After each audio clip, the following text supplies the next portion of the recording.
شهر رمضان الذي أنزل فيه القرآن هدى للناس وبينات من الهدى والفرقان.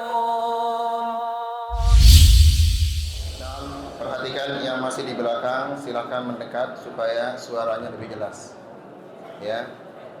Sebelum kita memulai, ya, siapkan buku tulisnya dan siapkan pulpennya. Ya. Selama muhadharah, ya, Ustadz harapkan tidak ada yang ngobrol, apalagi sampai bercanda. Ya. Supaya kalian mendapatkan keberkahan berkumpul di salah satu rumah-rumah Allah Subhanahu wa taala, ya. Majtama'a qaumun fi baitin min buyutillah yatluna kitab Allah wa yatadarasunahu nazalat 'alaihimus sakinah wa ghashiyatuhumur rahmah wa haffathumul malaikah wa ghashiyatuhumul malaikah thumma madza wa dzakarahumullahu fi man 'indah, ya. Jadi Ustaz harapkan tidak ada yang ngobrol fi atna'i al-muhadharah, ya. Seharusnya hari ini yang menyampaikan adalah Ustaz Mufid, tapi karena ada sesuatu dan lain hal, jadwal beliau diundur menjadi hari Jumat, ya. Yang seharusnya hari Jumat jadwal Ustaz digantikan nanti oleh Ustaz Mufid, ya. Paham tuh? Nah, kita mulai. Assalamualaikum warahmatullahi wabarakatuh.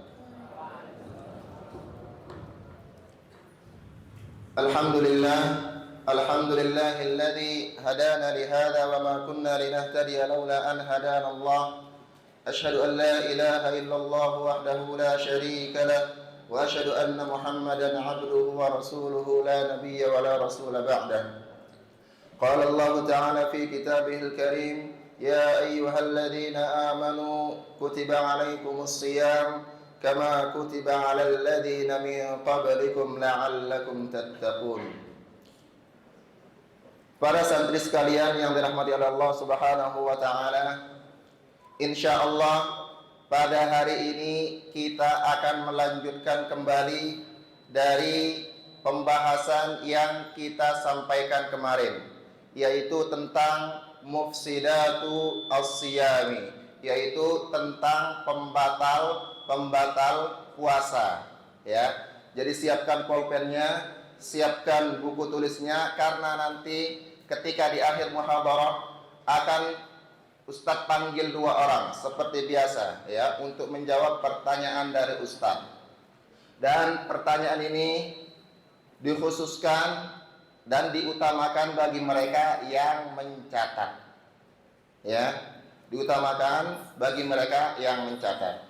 Nah, kemarin kita sudah menjelaskan al-mufsidu al-awwal dari kitab yang dikarang oleh Syekh Shalih As-Sindi. Beliau adalah salah satu dosen akidah di salah satu kampus di Arab Saudi, yaitu Universitas Islam Madinah, ya. Beliau di sini menyebutkan pembatal yang pertama itu tentang apa? Makan dan minum secara disengaja, ya. Adapun seseorang makan dan minum tanpa disengaja, maka puasanya tidak batal. Akan tetapi ketika dia ingat sedangkan makanan tersebut masih di dalam mulutnya, apa yang harus dilakukan? Wajib baginya untuk membuang makanan tersebut, ya. Adapun ketika makanan itu sudah sampai ke tenggorokan, bahkan lebih bawah daripada ke tenggorokan, maka tidak ada kewajiban baginya untuk mengeluarkan atau memuntahkan makanan tersebut sehingga keluar dari mulutnya, ya. Bahkan itu haram hukumnya. Kenapa? Karena itu bisa membatalkan puasa orang tersebut, ya. Dan di sini juga Syekh menyebutkan tentang makanan dan minum yang berkenaan tentang suntikan, ya. Karena makan dan minum itu tidak hanya melalui mulut, Akan tetapi ada makanan yang bisa dimasukkan melalui apa? Suntikan, ya. Al-ibru al-mughadhiyatu, ya. Suntikan yang mengandung makanan. Apabila seseorang melakukan hal tersebut dalam keadaan berpuasa, maka puasanya menjadi batal, ya. Maka lebih baiknya seandainya ia bisa mengakhirkan hal tersebut, maka itu lebih baik baginya. Adapun jika diakhirkan tidak bisa, akan mengakibatkan tubuhnya menjadi lemah, lebih parah lagi penyakitnya, maka tidak mengapa baginya untuk melakukan hal tersebut, akan tetapi puasanya menjadi batal. Adapun suntikan yang kedua, yaitu hanya mengandung obat saja. Apa hukumnya? Tidak membatalkan puasa.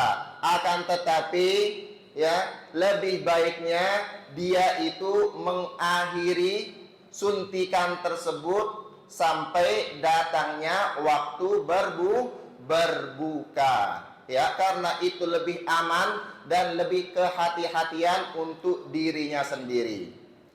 Dan masalah yang kedua yaitu tentang obat tetes, ya. Kemarin kita sudah sampaikan tentang hukum al-qatrah allati tuqattir, yaitu obat tetes yang diteteskan pada 3 tempat.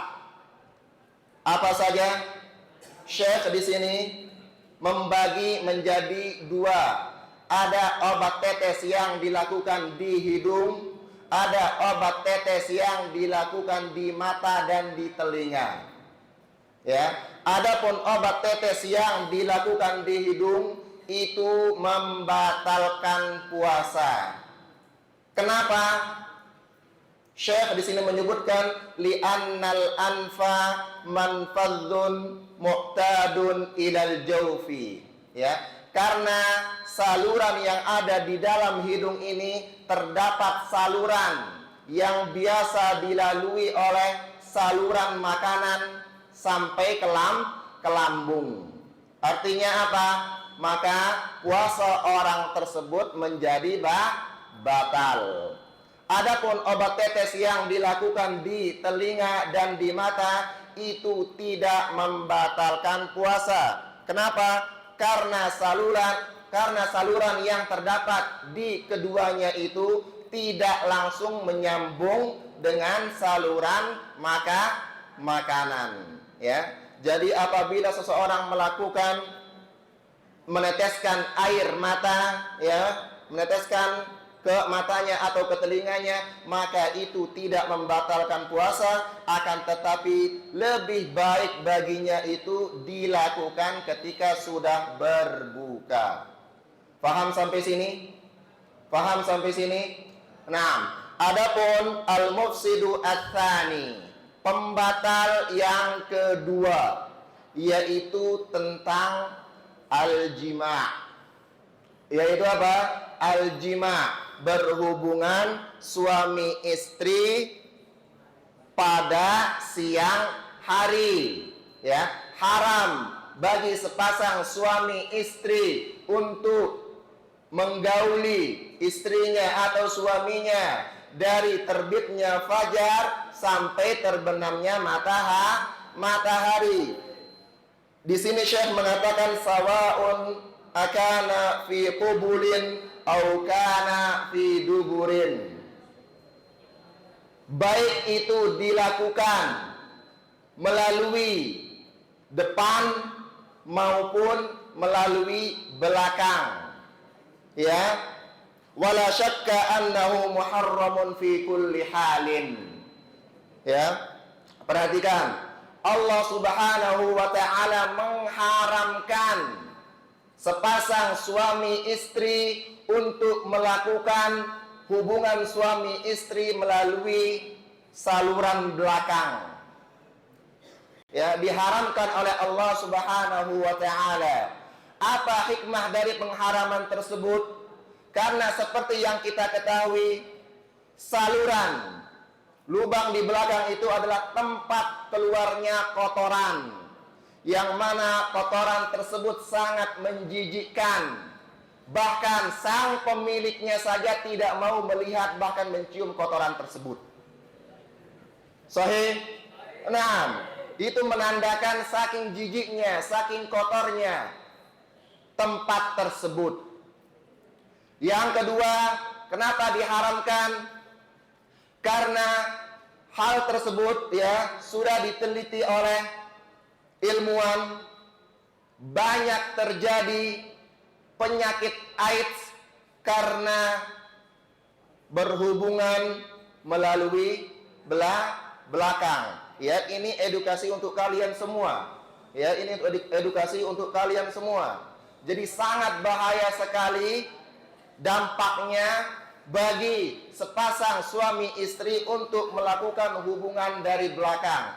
Itu diharamkan oleh Allah Subhanahu wa taala dan banyak terjadi penyakit AIDS. Penyakit apa? HIV. Yang mana penyakit tersebut sampai sekarang belum ditemukan obatnya. Sebagian besar dari penderitanya itu meninggal dunia. Itu adalah salah satu hikmah mengapa Allah Subhanahu wa taala mengharamkan berhubungan suami istri melalui saluran belakang. Ya. Akan tetapi apabila sepasang suami istri melakukan hubungan di waktu puasa dari terbitnya fajar sampai terbenamnya matahari, maka batal puasanya. Bahkan ini adalah pelanggaran yang begitu besar. Kenapa?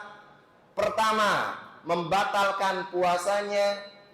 Yang kedua, wajib baginya untuk bertaubat kepada Allah Subhanahu wa taala. Sebelum ia mengganti puasa tersebut, wajib baginya untuk bertaubat kepada Allah Subhanahu wa taala. Setelah ia bertaubat, maka ia wajib baginya untuk mengganti puasa tersebut di luar bulan Ramadan. Ya. Ketika ia sudah mengganti puasa tersebut, maka wajib baginya untuk membayar kafarah. Apa itu kafarah? Dan denda, ya. Maka wajib baginya untuk membayar kafarah. Apa kafarah? Bagi untuk sepasang suami istri melakukan hubungan di siang bolong, yang pertama apa? Ia alaihi an yu'tiqa raqabah. Maka wajib baginya untuk membebaskan budak.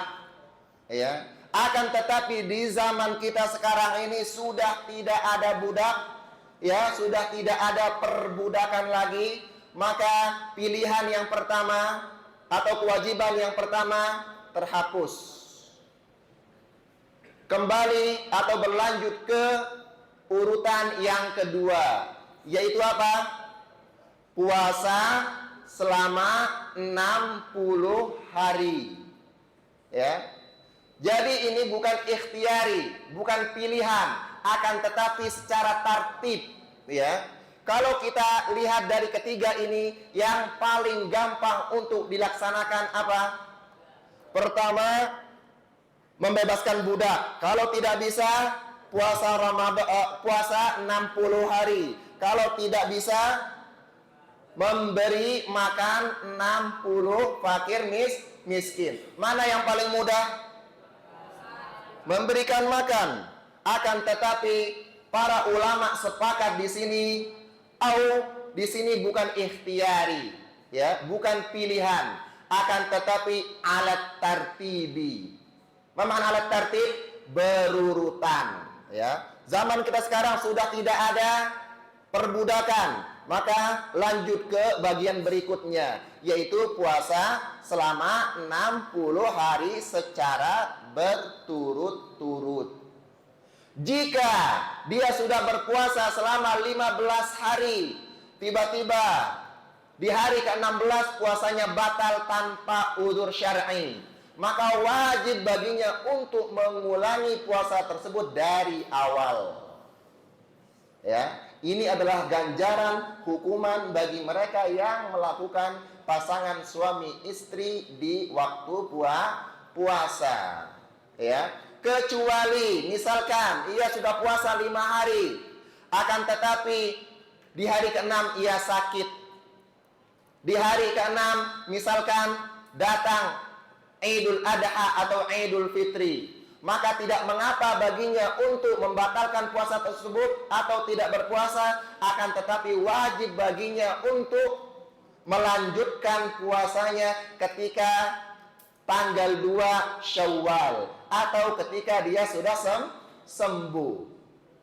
Muncul pikiran, ya, muncul ide yang bagus. Kalau gitu kita safar saja, ya. Bukankah orang yang safar boleh membatalkan puasa? Para ulama mengatakan jika safar tersebut bertujuan supaya dia boleh untuk membatalkan puasa, maka wajib baginya untuk mengulangi dari awal. Paham sampai sini? Nah, ya, ia safar hanya supaya ia bisa berbuka, bukan semata-mata karena ada kerjaan, bukan semata-mata karena ada kewajiban. Dia bertujuan hanya untuk supaya dia boleh makan. Maka wajib baginya untuk mengulangi lagi dari awal. Paham sampai sini? Nah, ini adalah hukuman bagi mereka yang melakukan hubungan sepasang suami istri ketika di siang bolong atau dari terbitnya fajar sampai terbenamnya matahari. Adapun al-mufsidu at-tsalits, ya, pembatal yang ketiga yaitu ikhrajul mani bi ghairi jima'in wala mubasyaratin. Perhatikan, mengeluarkan mani, ya, mengeluarkan mani bi ghairi jima'in, tanpa berhubungan suami istri, wala mubasyaratin, atau pembukaan sebelum melakukan hubungan suami istri. Seperti apa? Kal istimna'i. Seperti apa? Masturbasi. Atau yang lebih kita kenal adalah onani.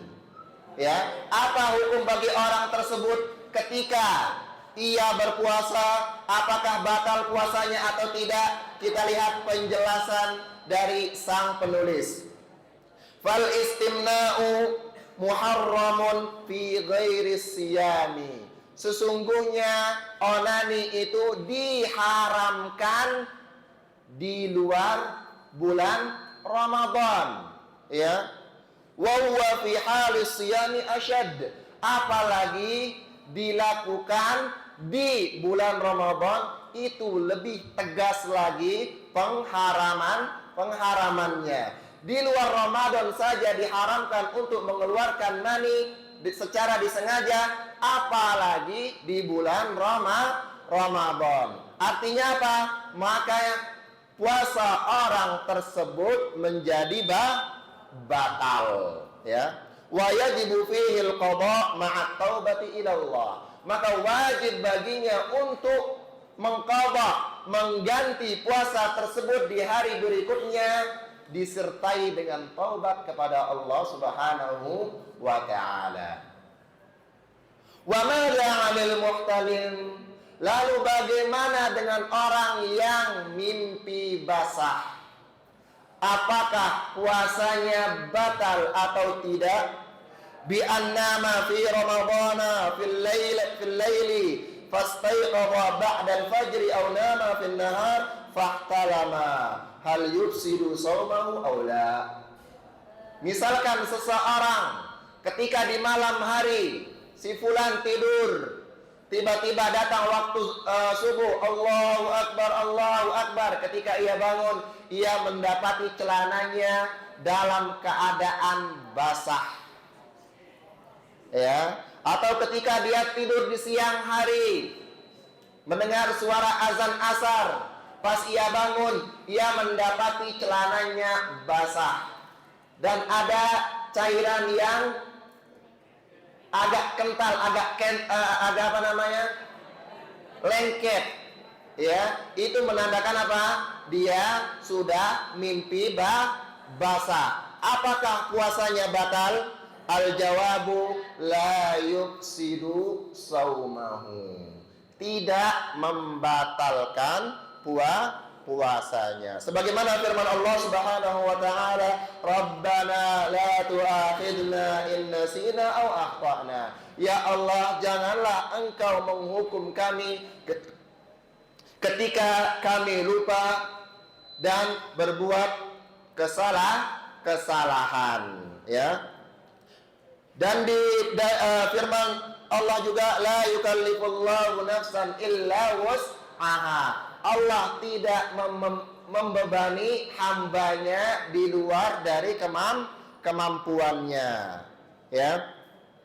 Muncul sebuah pertanyaan, wa madza law annahu jama'a aw bashara fa anzala thumma akhara al-igtisal ila ma ba'da tulu'il fajri fa hal hadza jaizun ay ghairu jaiz.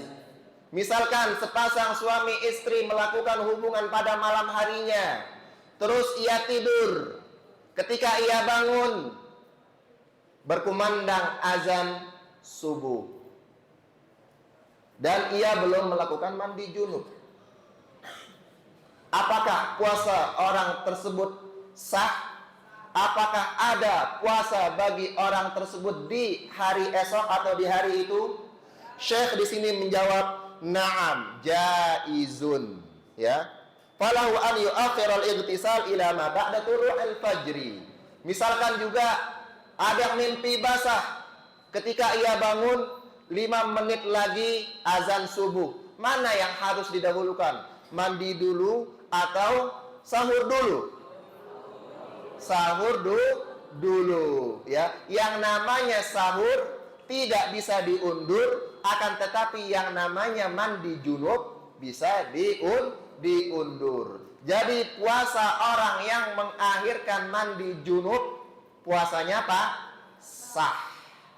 Ya. Paham sampai sini? Paham sampai sini? Nah, ini adalah al-mufsidu ats-tsalits, pembatal yang ketiga. Adapun al-mufsidu ar-rabi', pembatal yang keempat, yaitu as-su'utu. Sin, ain, waw, ta.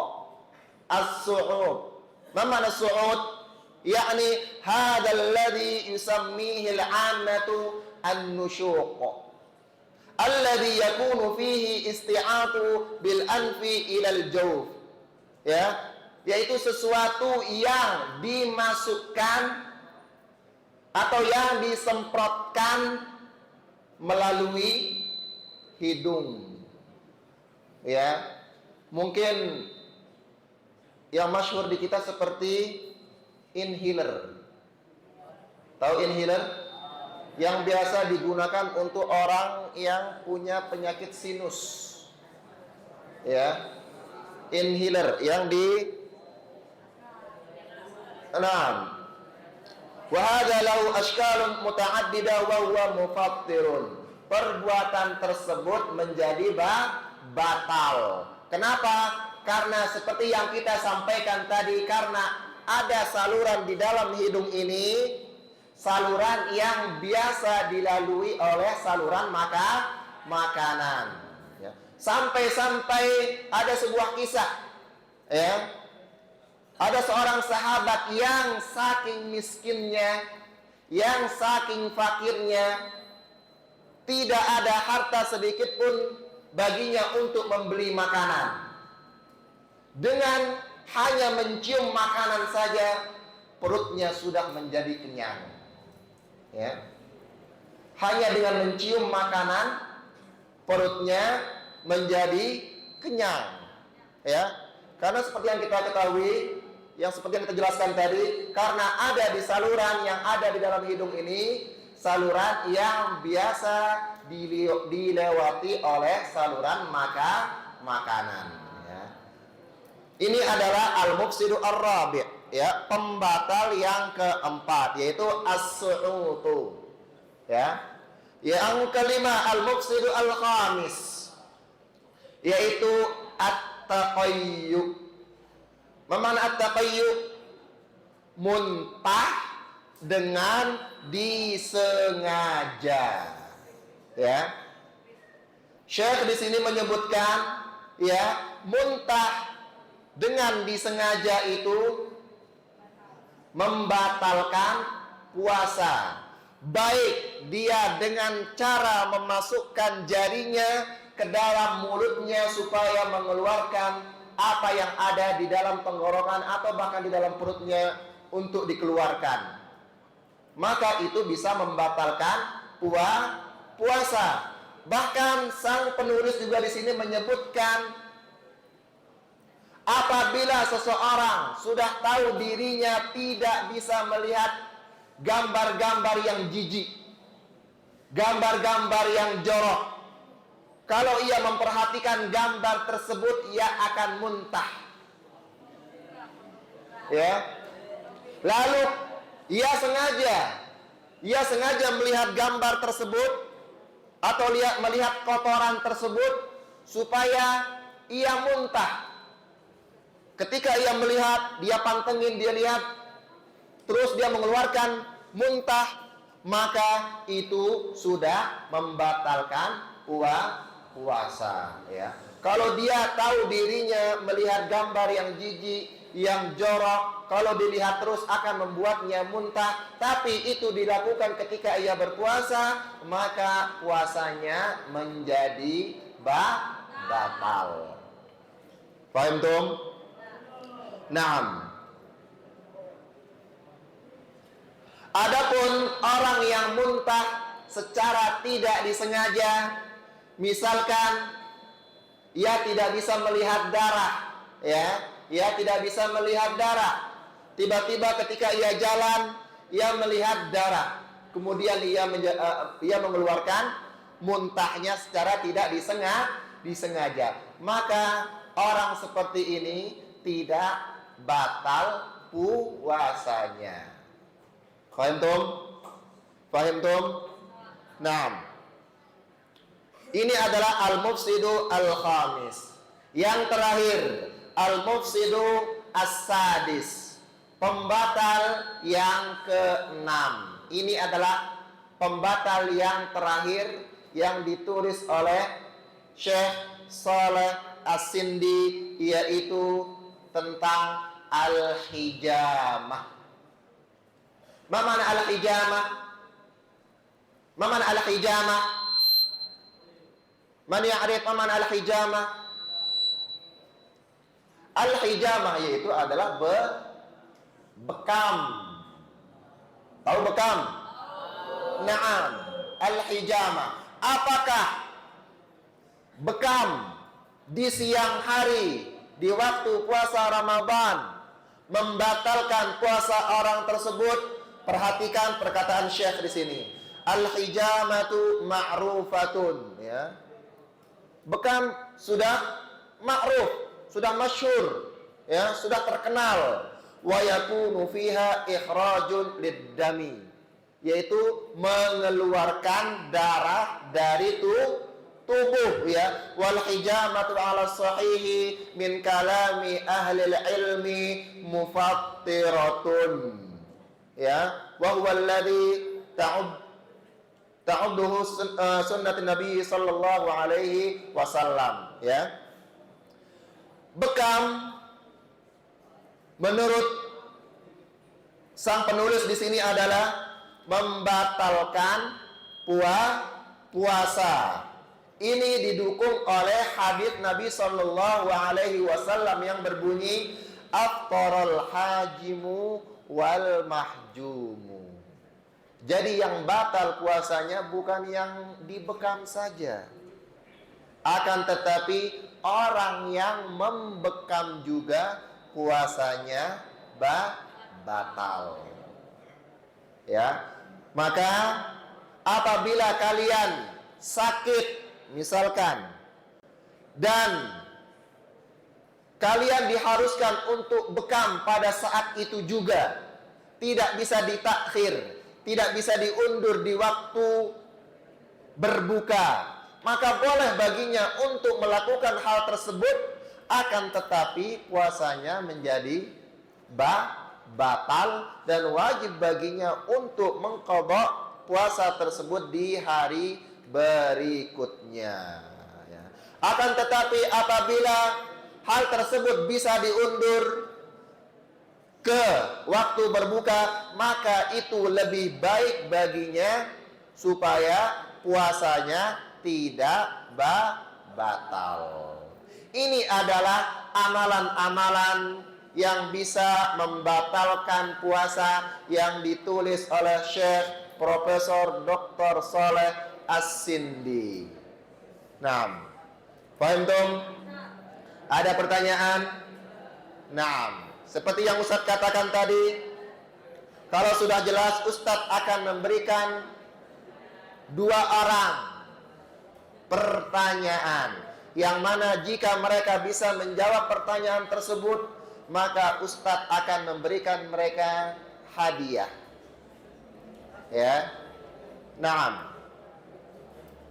Masya Allah. Ardel, ta'al,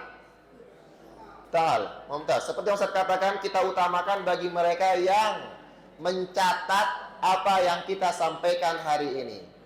Ardel, sudah jelas apa yang Ustadz sampaikan tadi? Insya Allah, alhamdulillah ya. Semoga bisa bermanfaat untuk Ardel ya. Coba berikan kesimpulan dari apa yang sudah kita sampaikan pada hari ini. Nah. Yang dapat membatalkan puasa itu makan dan minum secara sengaja. Mumtaz. Kecuali lupa. Mumtaz. Itu jima. Nah. Mengeluarkan mani tanpa jima, sesuatu yang masuk ke hidung atau sunut. Muntah disengaja dan luka. Nah, apa ganjaran atau hukuman bagi yang melakukan hubungan suami istri di siang hari? Yang pertama, harus membebaskan budak. Mumtaz. Kalau nggak bisa, puasa selama 60 hari berturut-turut. Mumtaz. Dan kalau nggak bisa juga, memberi makan 60 fakir miskin. Mumtaz. Apakah ini pilihan atau secara berurutan? Nggak, harus berurutan. Harus berurutan. Mumtaz. Nah, mumtaz. Nah, hadiahnya nanti insya Allah menyusul. Ya, insya Allah nanti Ustadz akan berikan setelah kajian ini. Ya. Pertanyaan yang terakhir, siapa yang mau angkat tangan? Siapa yang mau angkat tangan? Ah. Siapa yang mau angkat tangan? Khalifah, ta'al. Nah. Khalas. Nah, perhatikan pertanyaan dari Ustadz. Pertanyaan dari Ustadz. Kenapa di sini penulis mengatakan obat tetes itu dibagi menjadi 2. Akan tetapi yang hanya membatalkan itu obat yang diteteskan di hidung. Kenapa? Karena saluran di hidung terdapat saluran makanan seperti mulut. Mumtaz, karena saluran yang ada di hidung terdapat saluran yang biasa dilalui oleh makanan ke lambung. Adapun obat tetes yang dilakukan di telinga dan di mata, apakah membatalkan puasa? Tidak. Kenapa? Mumtaz, karena tidak terdapat saluran yang menghubungkan saluran yang biasa dilewati oleh makanan. Mumtaz, falaka al-hadiyah ba'da hadhihi al-muhadarah. Nah, insyaallah Ardel dan Khalifah mendapatkan hadiah dari Ustadz. Ya, insyaallah Ustadz akan berikan setelah muhadarah ini. Ya, mudah-mudahan apa yang kita sampaikan pada hari ini bisa bermanfaat untuk Ustadz pribadi dan untuk antum semua. Mudah-mudahan apa yang kita sampaikan pada hari ini juga bisa kalian sampaikan, bisa kalian amalkan ketika kalian di rumah nanti, ya. Karena masih banyak dari keluarga kita, dari kaum muslimin yang belum mengetahui apakah amalan tersebut membatalkan puasa atau tidak. Nah, mungkin ini saja yang bisa Ustaz sampaikan pada hari ini. Kita cukupkan dengan membaca doa kafaratu al-majlis. Subhanakallahumma wa bihamdika asyhadu an la ilaha illa anta astaghfiruka wa atubu ilaik. Tsumma assalamu alaikum warahmatullahi wabarakatuh.